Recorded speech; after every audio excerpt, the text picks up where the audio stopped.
brought to you by Palvi Agrico. आता शेतीसाठी जे काही लागणार ते घरपोच मिळणार, तेही मोबाईलच्या एका क्लिकवर. काय सुरू आहे बघा आपल्या सगळ्या शहरांमध्ये. काल पुण्यातल्या कोथरूडची बातमी पाहिल्यानंतर रात्रभर दोघा तिघांना फोन केले की नक्की काय झालं, आणि आज या सगळ्या प्रकरणाची FIR काढली. कालपर्यंत असं वाटत होतं की 17 वर्षांची मुलगी आहे, मायनर आहे, 23 वर्षांचा मुलगा आहे, याचा जीव गेला. बरं, दोघे एकाच समाजाचे आहेत हे आता क्लिअर झालं. या सगळ्या प्रक्रियेमध्ये त्या मुलीच्या मोबाईलवरूनच त्याला मेसेज केला, बोलवून घेतलं याला, आणि मग काय केलं तर मग त्याला मारला, प्रचंड इतका मारला की शेवटी त्याचा जीव गेला.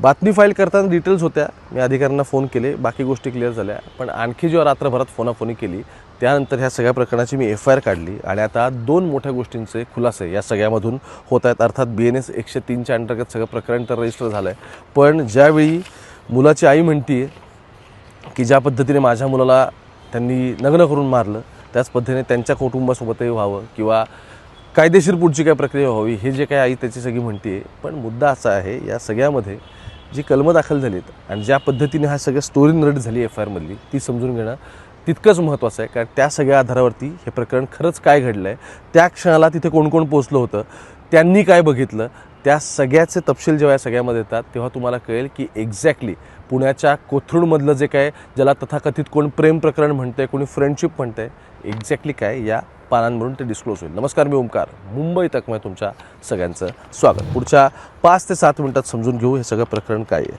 पहिला तपशील यातला असा आहे की 10 जे आरोपी आहेत त्यातले 6 जणांना पोलिसांनी ताब्यात घेतलं आहे. एक ॲप्रिहेंडेड आहे आणि बाकीचे जे काय आहेत व्यक्ती त्यांना ते हजर होतील असं पोलिसांचं म्हणणं आहे. ठीक आहे, तपास सुरू आहे या सगळ्याचा. मुद्दा असा आहे, 10तले 5 महिला आरोपी आहे. ठीक आहे, आता या 5 महिलांची नावं याच्यासाठी लक्षात ठेवा. आत्ताच्या सगळ्यामध्ये जी नावं आहेत सगळी शिंदे फॅमिलीतली बऱ्यापैकी आहेत आणि 2 पवार फॅमिलीतल्या याच्यामधल्या आहेत. या महिला याच्यासाठी महत्त्वाच्या आहेत की आता जेव्हा गुन्हा स्टँड होईल सगळा कोर्टात, जेव्हा ह्याचे सगळ्याचे एव्हिडन्सेस जातील त्यावेळी हे क्लिअर होईल की तिथे जी दांडकी पडलेली होती, ज्या ज्या गोष्टींनी त्याला मारहाण झाली, त्याच्यावरची फिंगरप्रिंट्स नक्की कोणाचे आहेत, आणि मग या सगळ्यामध्ये जी मायनर मुलगी आहे त्या मायनर मुलीच्या आणखी एका मोठ्या बहिणीचं या सगळ्याची काय कनेक्शन आहे, तसं एक सगळ्या गोष्टी रिव्हील होतील. सगळ्यात पहिले FIR मध्ये काय आपण ते बघू आणि मग हळूहळू आपण या सगळ्यामध्ये पुढे जाऊ. 14 तारखेचा सगळा प्रकार आहे. 14 तारखेला संध्याकाळी, बरं, या सगळ्यामध्ये ते घरकाम व्यवसाय करणारी त्याची जी आई आहे ती या सगळ्यामध्ये तक्रारदार आहे. मग त्यांनी या सगळ्यामध्ये डिटेल काय सांगितले आहेत की 14 मार्चला संध्याकाळी 7:15च्या दरम्यान आम्ही घरी होतो, तर माझा मुलगा नागेश याच्या मोबाईलवरती कोणाचा तरी फोन आला. आता त्यानंतर मुलगा घरातून बाहेर पडला, तसेच मोटरसायकलवरून कुठेतरी निघून गेला. हे वाक्य लक्षात ठेवा, या सगळ्याचा संदर्भ शेवटी लागणार आहे. काय म्हटलं आहे की त्याला कोणाला तरी फोन आला आणि तू घरातून बाहेर पडला आणि त्यानंतर मोटरसायकलवरून कुठेतरी निघून गेला. त्यानंतर नागेशच्या मोबाईल नंबरवरती रात्री 8 वाजून 3 मिनिटांनी, जवळपास पाऊण तास झालेला होता, माझ्या मोबाईल नंबरवरती फोन आला आणि तिकडून कोणतरी पुरुष बोलत होता. सुरुवातीला त्याने मला वाईट शिवीगाळ केली, म्हणजे नागेशच्या आईला त्याने शिवा दिला, जो कोण पुरुष होता त्याने, आणि नंतर बोलला की तुमचा मुलगा नागेश हा मेगा सिटीपाशी आहे, आम्ही त्याला फटकवलं आहे, तुम्ही 10 मिनिटात येऊन इथे तुमच्या मुलाला घेऊन जा, नाही तर आम्ही त्याला खाली टाकून देऊ, असं म्हणून फोन बंद केला. मग त्याची आई म्हणाली की लगेचच आम्ही निघालो, माझ्यासोबत नातेवाईक होती त्यांना मी सोबत घेतलं, रिक्षाने आणखी दोघांना आम्ही घेतलं, आणि 2 जण मोटरसायकल त्याचे मित्र होते त्याला मी फोन केला, ते तिकडून तसे आले आणि आम्ही इथून रिक्षाने गेलो. आता मग आम्हाला कळलं की माझ्या मुलाला नागेश याला टेरेसवरती अजून ही सगळी मंडळी मारहाण करतायत. त्यानंतर म्हणून मी माझ्यासोबत अजय रत्ना वगैरे ही जी काही मंडळी होती आम्ही टेरेसवर गेलो.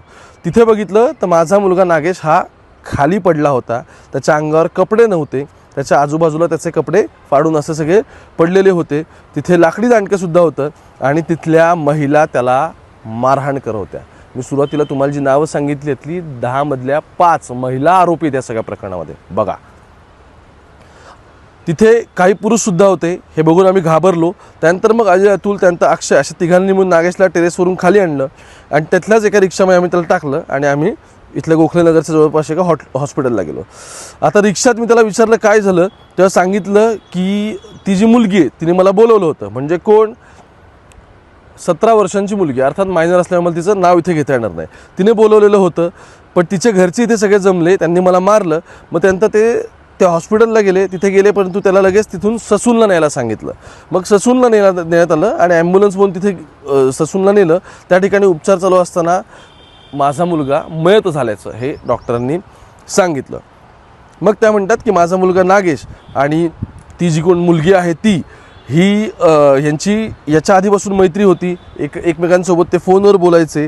आता आज त्याच मुलीने त्याला फोन करून बोलावून घेतलेलं होतं. तिथे गेल्यानंतर तिथे त्या मुलीची आई होती, त्यानंतर तिथे आणखी तिचे चुलते वगैरे होते, त्यानंतर आणखी तिच्या घरातली काही मंडळी होती आणि ही सगळी मंडळी होती. त्या लोकांनी मिळून त्याला लाकडी दांडक्यांनी आणि बुक्क्यांनी वगैरे मारहाण केली.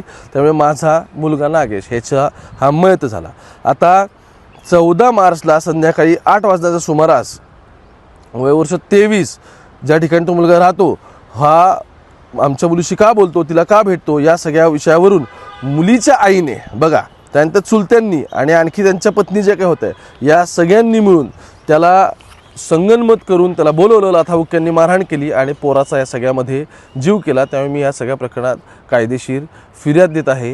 हे सगळं काय आहे ते मी नीट वाचलं वगैरे असं म्हणतात. BNS 103 वगैरे आहे, त्यानंतर 191(2) दिसतोय, म्हणजे त्याला मरेपर्यंत मारहाण आहे, 189(2) वगैरे दिसतोय आणि 103 म्हणजे मर्डर आहे सगळ्या प्रकरणात. एनिवे, आता 2 महत्त्वाचे मुद्दे जे सुरुवातीला मी जसा उल्लेख केला होता. मुद्दा क्रमांक 1, ज्यावेळी फिर्यादी म्हणजे ज्यावेळी तक्रारदार तिथे पोहोचले त्यावेळी त्यांना काय दिसलं, मुलगा आपल्या टेरेसवर पडला आहे, त्याच्या अंगात कपडे नाहीत, तो नग्न आहेत आणि त्याला मारहाण कोण करतंय, त्या महिला त्याला मारहाण करतायत. म्हणजे जी मायनर मुलगी आहे तिच्या आईपासून तिचे नातेवाईक जिथे कोण महिला असेल, सगळ्या चुलत्यांची पत्नी वगैरे, या सगळ्या तिला मारहाण करतायत. 1 मुद्दा क्रमांक 2 काय, जसं मी मुद्दा क्रमांक 1 मधला विषय असा मी म्हटलं की याच्यामध्ये 5 जणी महिला आहेत असं क्लिअर आहे, सगळ्यात दिसतंय. पोलीस त्यांना पकडलेत, काही जण सापडलेत, काही जणांना शोधायचा प्रयत्न चाललाय, कोणी ॲब्स्कॉन्ड पण आहे. पण साधारण सकाळपर्यंत 6 आरोपी पोलिसांनी यातले शोधलेले होते, जे त्यांना पोलीस स्टेशन आणून बसवलं पण होतं.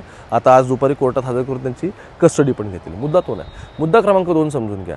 या सगळ्या प्रकरणामध्ये मुलीच्या बहिणीचं कनेक्शन समोर आलेलं आहे, ज्याचा तपास सुरू आहे.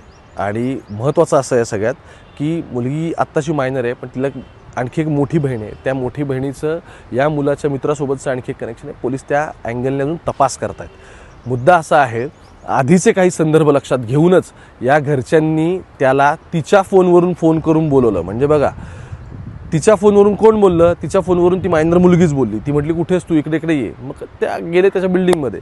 तिथे गेल्यानं त्याला कळलं की हिचे सगळेच घरचे इथे दिसत आहेत.